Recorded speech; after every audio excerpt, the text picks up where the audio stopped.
Airways is banking on the planned nationalization to help the airline fly into profitable territory. The company took a hit in 2020 after the COVID-19 pandemic that forced the airline to shut down operations for months, with the aviation industry being among the most affected by the pandemic. And its annual general meeting, the company chairperson Michael Joseph and the CEO Alan Kilavuka assured shareholders that the turnaround exercise was on course. Michael Joseph noted that they expect to see a return to normalcy in the aviation industry earliest by 2024. The government has in the current financial year advanced 10 billion shillings to KQ in shareholder loans and is expected to increase this amount before the close of the year on June the 30th.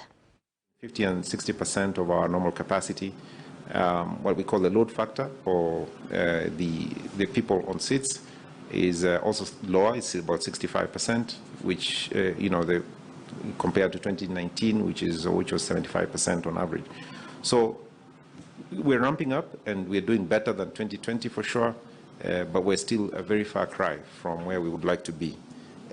What we project into summer, which is our premium time from where we make most of the money, it's still not as good as we would like it to be, particularly because of Europe.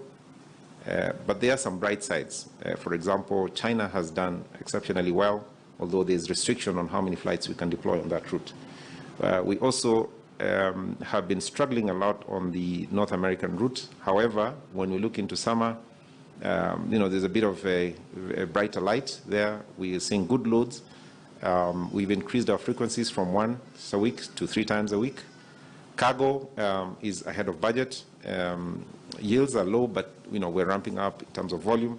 It's like if you look at all the projections of airlines around the world, the IATA predictions, probably 2024 is probably the earliest that we can start to see an upturn and a return to some normalcy in the aviation business. It takes a long time to get people back in flying.